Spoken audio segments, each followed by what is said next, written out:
Si certains doutaient que Marseille était un club à part où tout peut aller très vite, je pense qu'ils sont servis avec la grosse crise que nous sommes en train de traverser.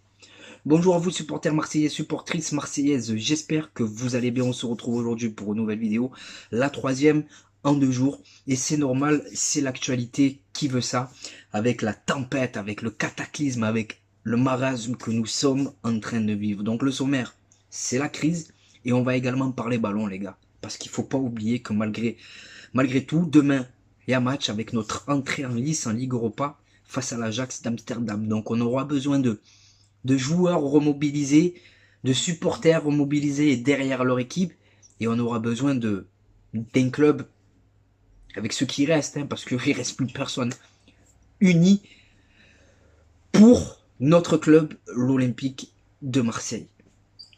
Bon, les amis, hier soir, avec le communiqué de Franck McCourt, je sais pas pour toi, mais j'en savais pas plus, j'étais encore plus perdu, comme c'est le cas avec ce monsieur depuis son arrivée à l'Olympique de Marseille, parce qu'il faut dire que Franck McCourt, il s'en sort quand même très très bien. On évoque la Réunion, on évoque Pablo Longoria, on évoque les groupes de supporters, mais quand est-ce qu'on va se mettre à parler de monsieur Franck McCourt? Parce que si on en arrive là aujourd'hui, c'est lui le responsable devant Pablo Longoria. Quand tu es propriétaire d'un club, ton rôle, c'est de donner les moyens financiers de nos ambitions. Parce que Marseille, c'est un club unique. Mais le rôle d'un propriétaire, les amis, c'est aussi d'être présent au quotidien pour essayer de voir et comprendre les coulisses d'un club. Donc forcément, quand tu te retrouves avec un propriétaire totalement désintéressé par son jouet, parce que Marseille pour lui c'est un jouet, ça donne ce que nous voyons depuis son arrivée en 2016. Ensuite, c'est désormais officiel, Marcelino il a quitté le club, Javier Ribalta il a quitté le club, donc Pancho Abandonado il assurera l'intérim, et merci à lui les gars, merci à lui parce que par amour pour notre club, il a accepté de se mettre dans ce bourbier, parce que aujourd'hui, à l'heure où je vous parle, faut être fou pour venir à Marseille, frère. Si moi je suis entraîneur, j'entends tout ce qui se passe, je me dis mais absolument pas. Concernant Pablo Longoria, les amis, honnêtement, à l'heure où je vous parle, on n'en sait pas plus, mais je pense qu'il quittera le club.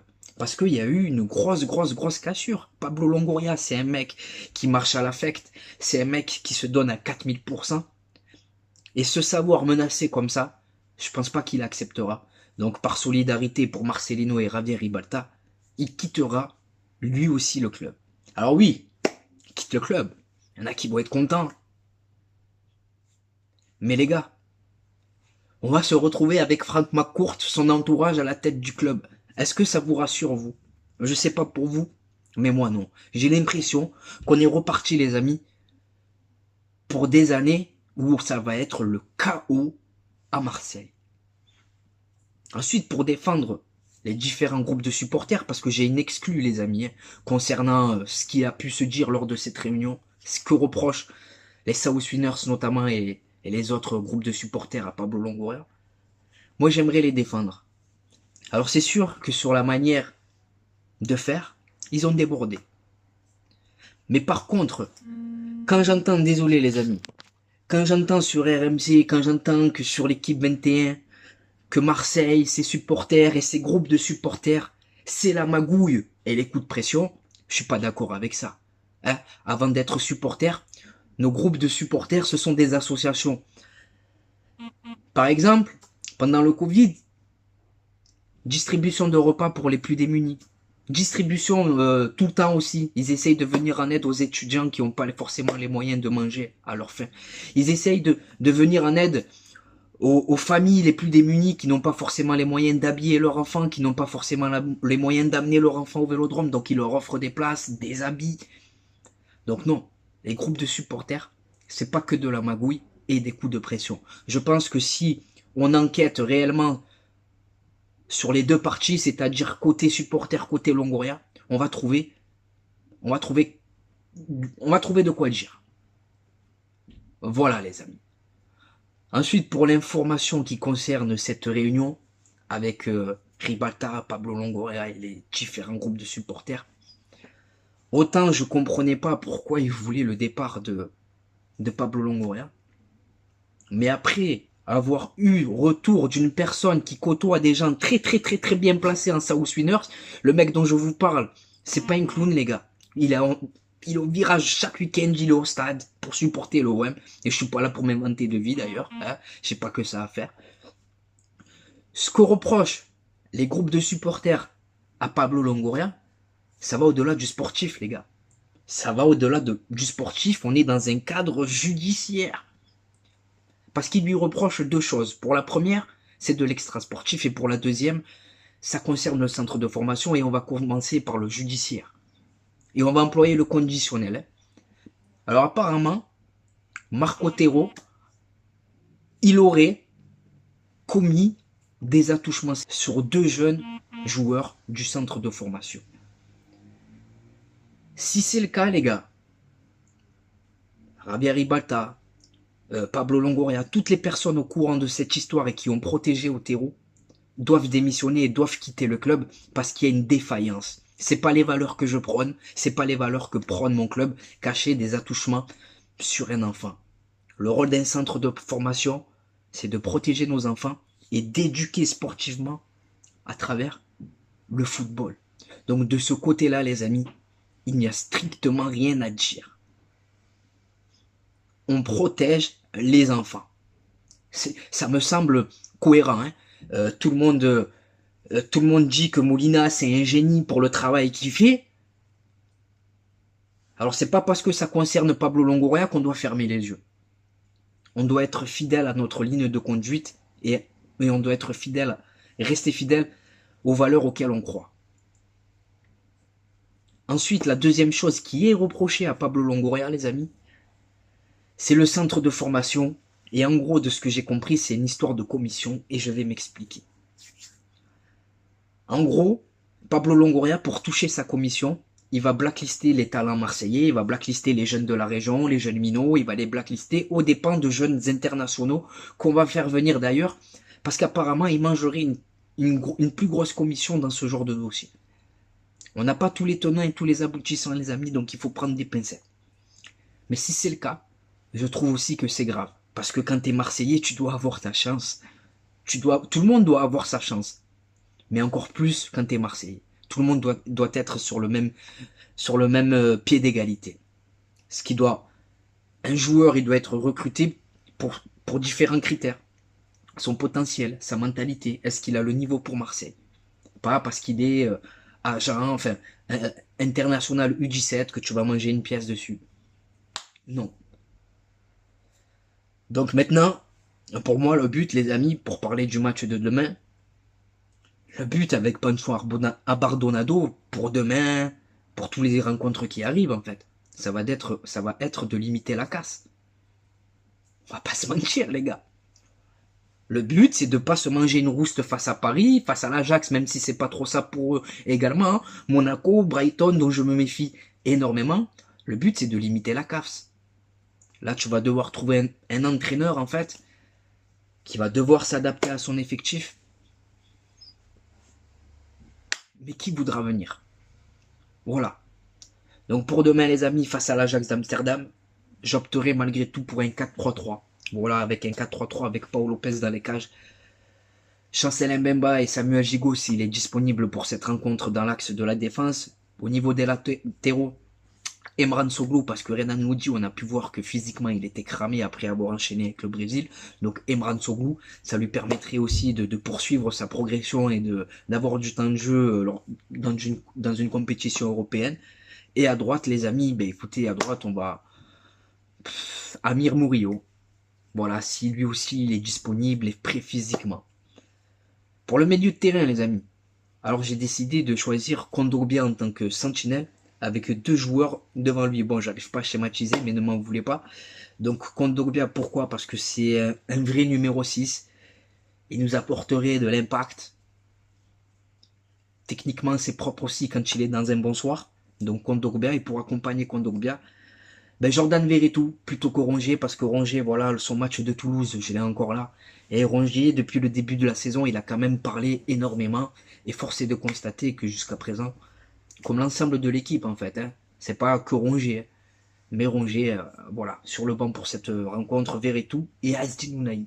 Voilà, Azdin Ounahi, le départ de Marcelino, je pense que lui, il doit en rigoler. Et pour les trois de devant, les amis, ben écoutez, j'ai opté pour Vitinha devant, j'ai opté pour qui d'autre à gauche, pour Emin Harit, et à droite pour François-Régis Muguet. Donc voilà les amis, n'hésitez pas à me dire ce que vous pensez de cette composition. Mais en tout cas, demain je m'attends pas à grand chose. Voilà, qu'on se le dise hein, les gars, le but c'est de limiter la casse. Je crois que j'ai été complet avec vous les amis. Hein. Je vais maintenant vous donner mes réseaux sociaux. Donc les réseaux sociaux les amis, ça me permet d'être plus proche de vous, ça me permet de débattre avec vous sur YouTube, c'est moi qui parle. Et sur Snapchat, ça me permet de savoir ce que vous pensez. Donc sur Snapchat, je filme ma petite vie quotidienne, les infos de l'OM. Et il y a le bon plan maillot les amis. 29 € le maillot de l'Olympique de Marseille. 58 € l'ensemble de survêtements avec le code promo TPAMS. Pour bénéficier d'une réduction de 10%, il y a toutes les équipes, toutes les sélections, les maillots d'avant-match pour les grands, pour les petits. Donc n'hésitez pas à m'ajouter sur Snap et je vous enverrai le lien et tout ce que vous devez savoir. Khalil-6 TPAMS13. Ensuite, on a Instagram. Et sur Instagram, on est sur un contenu différent. C'est moi et ma grosse tête au vélodrome, devant le vélodrome, en vacances, en photo avec des joueurs que j'ai pu approcher. Donc c'est TPAMS13. On a Twitter. Twitter, je réagis à chaud sur l'actualité olympienne et sur l'actualité footballistique tout court. Et pour conclure, on a TikTok, pardon. TikTok, c'est touche pas à mon stade. Tout attaché. Donc voilà les amis, c'est pour vous, c'est cadeau. Maintenant, c'est à vous de jouer. C'est à vous de contribuer au référencement de cette vidéo en la likant, en vous abonnant et en me disant ce que vous en pensez dans l'espace qui vous est réservé en commentaire. C'est la fin de cette vidéo, c'était Khalilé de Touche pas à mon stade pour vous servir. Je vous souhaite de passer une bonne journée ou une bonne soirée selon le moment où vous visionnez cette vidéo. Et n'oubliez pas l'ami, notre virus à nous, c'est le web. Ciao le sang.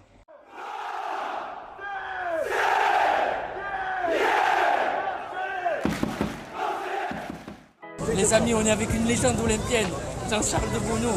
C'est un honneur les gars, c'est un honneur pour moi. Merci pour tout ce que tu as pu apporter. Merci à toi. Bon match à la famille.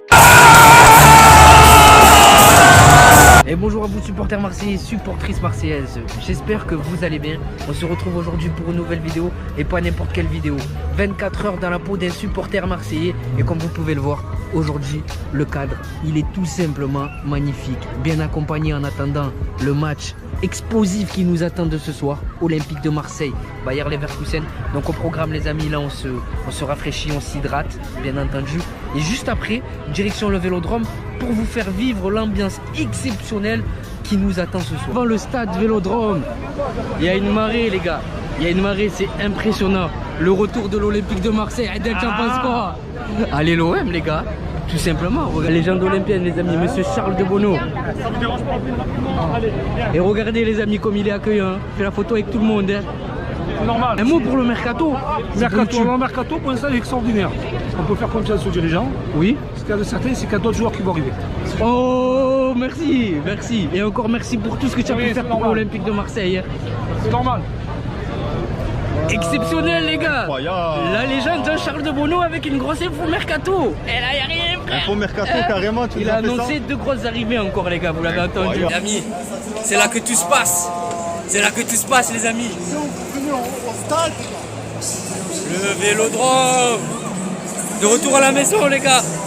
Exceptionnel. Exceptionnel. La ferveur du rêve marseillais. Allez, on retacourt.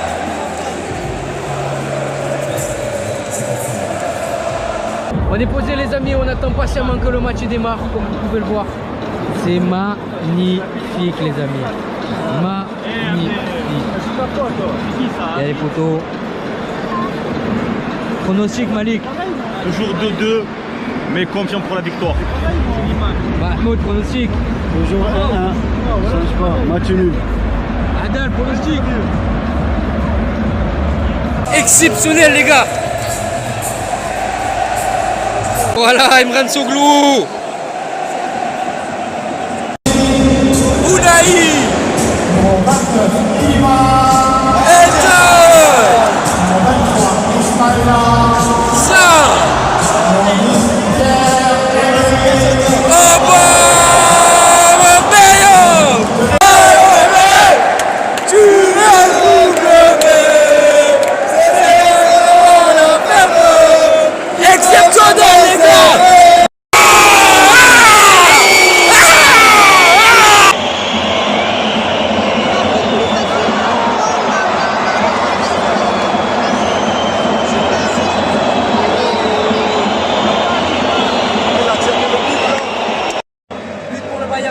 Les amis, apparemment, discipline une fois de Paul Lopez, à voir.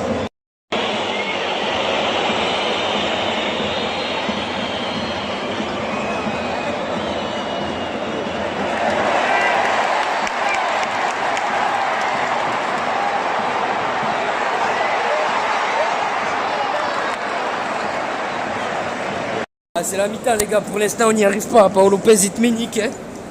Paul Lopez Itménique, défensivement c'est fragile, offensivement bon, il y a 2-3 choses intéressantes.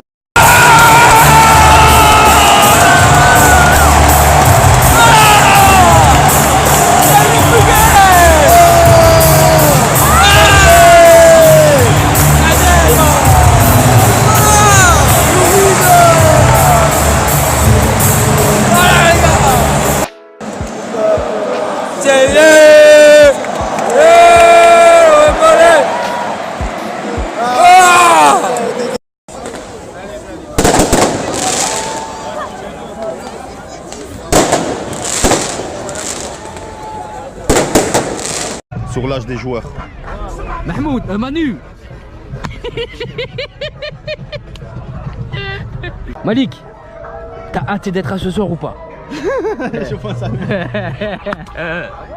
Manu.